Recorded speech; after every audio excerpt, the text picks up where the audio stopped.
tonight to an evening of stories and community connection. So why this group of people? All of these folks that you will hear from tonight are community builders, people who have dedicated significant parts of their lives to their community. And in many cases, these are the very people who started some of the most dynamic Jewish community organizations here in this country and internationally.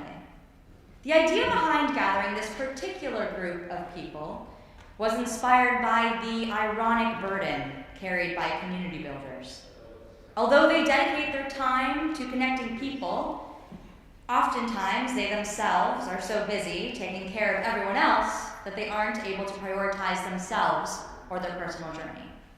So for the last few months, these people have been meeting up regularly to do the big personal work of looking inward, to try to truly understand themselves and their own story. The stories you're about to hear have themes of learning about yourself, asking questions, self-acceptance. It's going to be beautiful, sad, funny, heart-opening, educational, and entertaining. It's going to be a very special night. So are you ready to hear from our first speaker? Yeah. Are you ready to hear from our first speaker? Aharon Ariel Lavi is the founder and general director of HaKel, the Jewish Intentional Communities Incubator at Hazon, working with over 120 communities in 36 countries and 6 continents. His story will take you on a journey of self-discovery, spiritual reflection, and of course, community. Please help me in giving a very warm welcome to our first speaker, Aharon Ariel Lavi.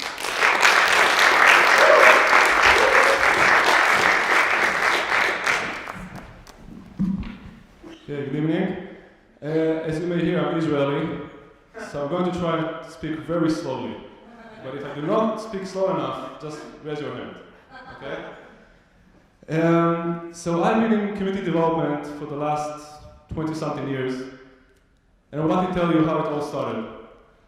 So when I was 16, that's 21 years ago, I'm about to turn 37 in a couple of days, I was living in a town in northern Israel, and we had this group of friends, just walking around town trying to find something to do.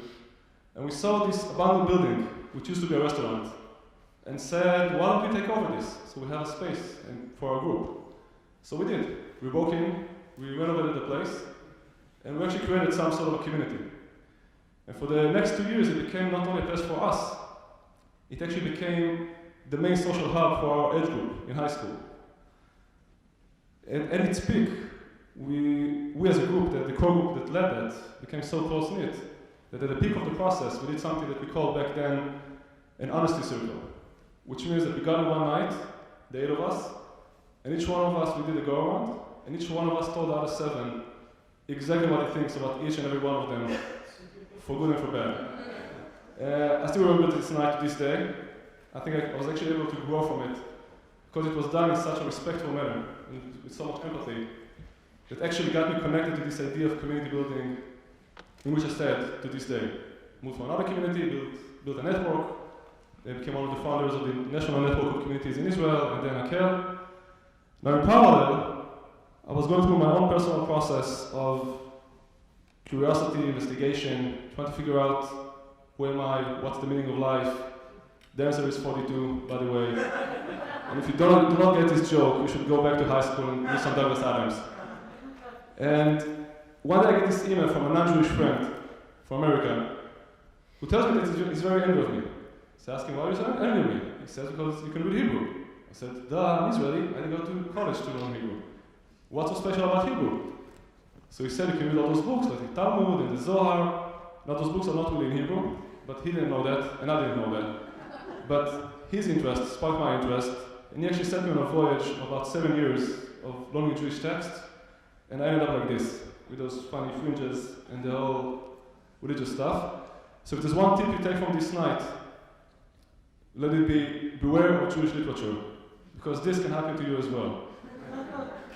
And after diving into Jewish text, I started asking myself, what can they teach us about community building.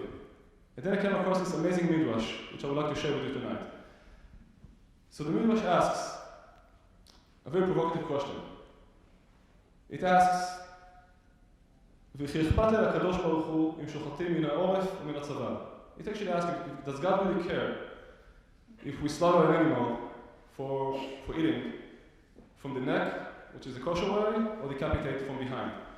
Now, I'm vegan, I do not feel too comfortable to discuss slaughter procedures in public, but that's not really the question, because they use this only an example to ask the real question, which is, does God really care about all the details? Well, obviously he cares if we kill or lie or do bad stuff, but does he care if tefillin are those black boxes or pink rectangles? Like, who cares? And the answer is more astonishing.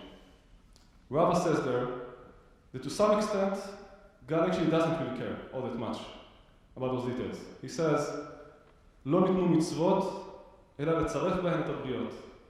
Which means, the commandments were given in order to לצרף human beings. Now, לצרף has two meanings in Hebrew. One is to refine. A jewel maker who takes gold or silver and turns it into a jewel is called tzoref in Hebrew, because he refines the material. And the other meaning is to bring together, to integrate, to combine. And those two meanings are actually the two main traits of tradition. With all its complexity, with all its details, it gives us two main things. One is tools for self-improvement, to become a better version of ourselves. And the second is tools for building community, for coming together as a community. And these ideas were really powerful for me as a Londoner. And one thing I realized since then is that traditions do not have to be nationwide or global or huge. Traditions can actually be very local, very personal, very communal. And in professional community building, actually building local traditions or communal traditions is one of the most powerful tools for building a community.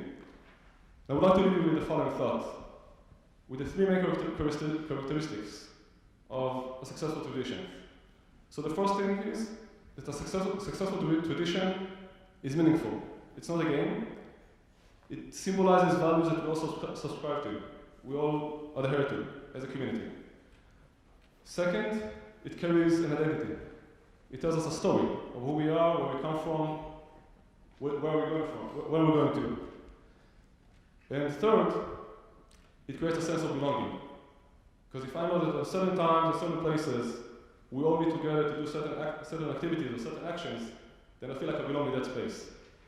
And who knows, maybe this evening of storytelling can become a model, can become another small tradition for community building in the Jewish world. Thank you.